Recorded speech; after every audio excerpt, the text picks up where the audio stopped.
Salut les meufs et les gars, bienvenue dans le 3e épisode des effets spéciaux sonores dans lequel on décrypte les codes pour aboutir à une sensation, à une émotion, mais aussi comment ça marche techniquement.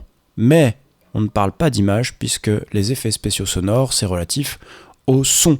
Aujourd'hui, on s'intéresse à l'horrifique et comment vous faire sursauter à balle de votre siège. Allez!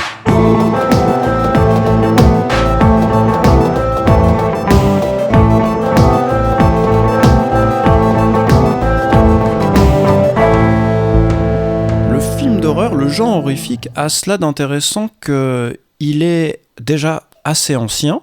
Je pense que, bon, je ne suis pas un expert en cinéma, mais je ferai remonter à ça au premier Frankenstein, donc ça doit être dans les années 30. Et du coup, ça veut dire qu'on a eu le temps de faire pas mal d'expérimentations. Vous allez me dire, bah oui, mais comme beaucoup d'autres films, la comédie, la tragédie, le film d'amour, tout ça, la romance, pardon. Oui, mais contrairement à ces films-là, et c'est là que c'est vraiment intéressant, le film d'horreur se déroule souvent dans des environnements brumeux, pour pas dire très sombres. Le film d'horreur, c'est quand même les catacombes, la nuit, ce genre de choses.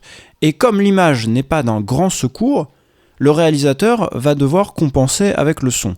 Et donc on a pu avoir un travail de fond, à mon avis, mené davantage sur ce genre de film que sur le reste des films, non pas que les autres soient pauvres, mais là on s'intéresse depuis plus longtemps, à mon avis, au domaine du son. Bon, si par exemple on remonte un petit peu dans les années 60 avec Hitchcock, dans Psychose, c'est quoi la technique pour vous faire sursauter ? Parce que c'est l'objet de cet épisode, le sursaut. C'est de balancer le son à fond avec des cris, tout bêtement. Et ça marche, hein, finalement. Là, voilà.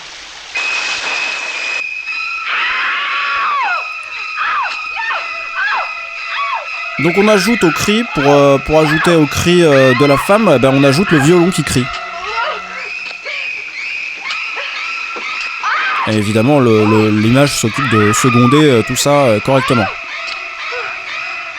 D'ailleurs, il y a un truc rigolo, je pense qu'ils avaient épuisé leur réserve en dynamique, le volume devait être à fond. Quand on écoute là la douche, vous allez voir qu'ils vont artificiellement augmenter le volume, mais en fait ils vont pousser certaines fréquences pour donner plus d'impact. Et ça sature. Du coup, ça gueule vachement plus au début. Ça, c'est dans les années 60. Hurlement en guise de terrifying scène. Maintenant, faisons un saut et allons jusqu'au premier Scream qui a bercé mon enfance. Je crois que ça devait être en 96. Comment ça marche ? Musique...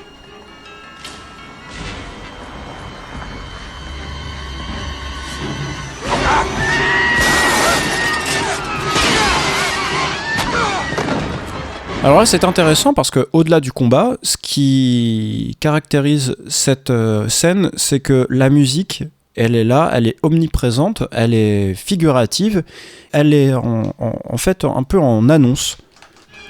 Vous voyez, là, un peu une espèce de fuite, et puis cette montée qui mène... Voilà. Et aujourd'hui, comment on fait ? Parce que 96, ça a plus de 20 ans. Eh bien, j'ai regardé l'année dernière cette série assez plébiscitée de Netflix, The Haunting of Hill House, avec le bel accent. Et je me suis dit, bon, le scénario, soit, passons, mais le travail sur le son est très intéressant. Je le trouvais vraiment astucieux. Vous allez voir, et c'est de ça que je me suis inspiré pour dire comment on vous fait sursauter en 2020. On est en 2019, mais j'anticipe un petit peu. C'est pas compliqué. D'abord, il s'agit de créer une musique un peu angoissante, ou plus qu'une musique, peut-être quelque chose qui va mélanger musique et texture. Alors je vous fais écouter ce que j'ai fait. Alors ça, c'est ce qui va être le support, le liant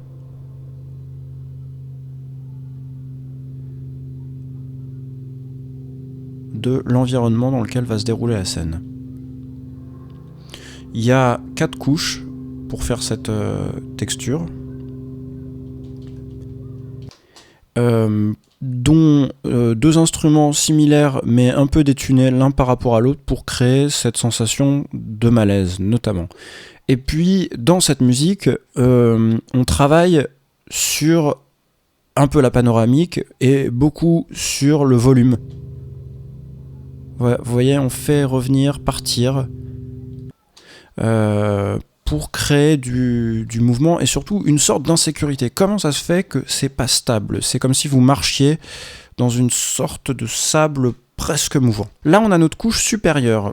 Le danger, il provient aussi de la terre qui gronde. Il faut fuir. Ça annonce pour le troupeau un tremblement de terre. C'est un instinct qu'on a sans doute un peu gardé parce que on va travailler beaucoup avec la basse. La basse, on va pas l'entendre directement, on va pas se dire tiens, il y a de la basse. On va ressentir une sorte d'impression dans le grave et le cerveau va automatiquement se dire il y a quelque chose qui se passe. Alors, tout simplement, j'ai créé une deuxième piste avec de la basse. Vous allez voir, elle rentre. Voilà, là. Si je retire, là, si on refait le test. Vous voyez, c'est quand même plus... Je la rajoute et là...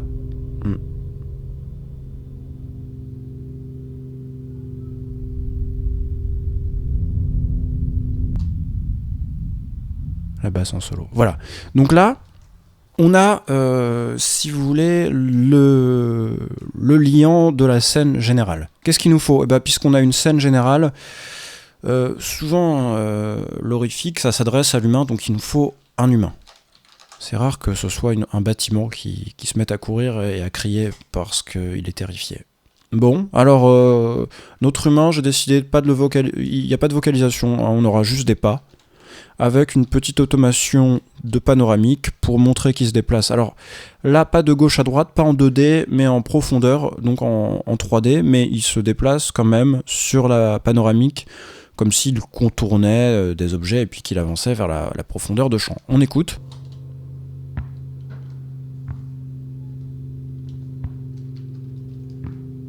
Bon, ok, rien de spécial. Et puis on va rajouter des bruits un peu bizarres qui vont le surrounder. Voilà. Ouais. Ah, mais qu'est-ce que c'est que tous ces craquements? Donc là, voilà, on a posé le contexte général.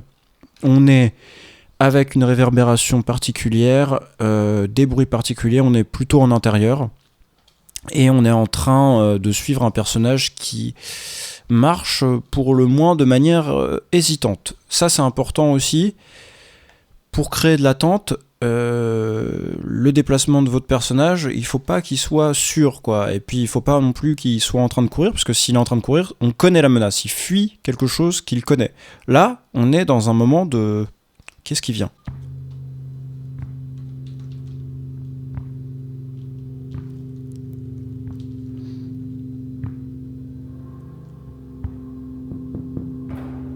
Bon, on laisse traverser tranquillement. Écoutez le travail de la basse et du volume. Et alors là, aussi, on va travailler sur la proximité des bruits. Il y en a qui seront plus proches que d'autres. Là, ce toc-toc-toc, par exemple, il est beaucoup plus insistant, beaucoup plus lourd et beaucoup plus proche que les autres bruits. La basse se renforce d'ailleurs après. Donc c'est aussi un travail de composition. Maintenant, ce qu'il nous faut, c'est... on a travaillé sur le plan du volume, du grave, il nous faut un peu d'aigu. On va avoir un simili-violon, un peu lointain, et... on a la basse, la texture et les aigus.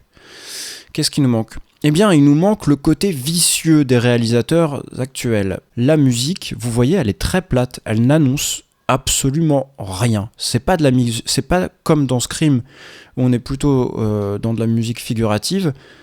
Là, on est dans quelque chose qui est extrêmement rugueux, mais plat. Rien ne laisse prévoir quand le coup près va tomber.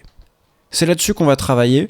Ensuite, là-dessus, et surtout sur le côté on fait monter la sauce, le spectateur se dit ah c'est là, et il ne se passe rien, donc il se détend, et c'est au moment où il a commencé à se détendre que bam, on envoie la sauce. Mais pour envoyer la sauce, et c'est le dernier élément, vous devez vous dire c'est chiant là, on est un peu obligé de tendre l'oreille, il parle fort dans son micro alors que l'environnement qu'il a préparé est assez bas. Pourquoi ? Parce qu'il faut garder une réserve de dynamique. On met l'ambiance générale assez basse pour balancer la sauce avec un différentiel suffisant parce qu'on ne peut pas non plus monter à l'infini, sinon on écrète le signal, on perd de la donnée et donc on sature et donc on rate un peu son effet. On pourrait aussi monter le volume et avoir moins de différence entre le couperet et l'ambiance générale, mais ça serait moins impressionnant. Là, si vous écoutez ça sur des enceintes particulièrement, vous allez voir que là vous y attendez, mais autrement vous auriez sursauté. On y va. Prenez garde à la différence de... On se détend, et puis à la différence de dynamique. Pardon, je me tais cette fois.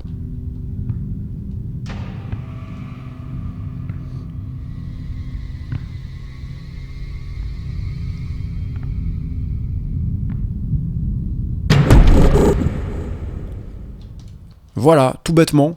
Alors là, cet élément percussif, il y en a deux. Un qui travaille dans les très graves pour solliciter les subwoofers. Celui-là. Et un qui travaille plutôt dans les médiums au médium. Comme ça, tout le monde est servi, peu importe son système. Et alors, si on a un système avec une large réponse en fréquence, on a la totale. J'espère que cet épisode vous aura plu. Il y a encore beaucoup à dire sur les films d'horreur. Je n'exclus pas de faire un deuxième épisode sur autre chose que là on s'est concentré sur faire sursauter. Mais il y a les musiques qui sont vraiment intéressantes. Il y a aussi tout ce qui est vocalisation. Il y a les bruits d'impact, de coups, de saignement. Bon, il y a un tas de choses à faire avec le film d'horreur. Je peux pas tout réunir en un seul épisode. Mais si ça vous plaît, peut-être que je poursuivrai dans cette voie. N'hésitez pas à vous abonner à la chaîne, à me suivre sur @toutauclavier, le réseau social c'est Twitter, m'envoyer des mails à toutauclavier@gmail.com. Je donne des cours si un projet de ce type vous intéresse ou s'il est plus musical, on peut s'arranger comme on dit. J'espère que vous passez du bon temps et je vous dis à la prochaine.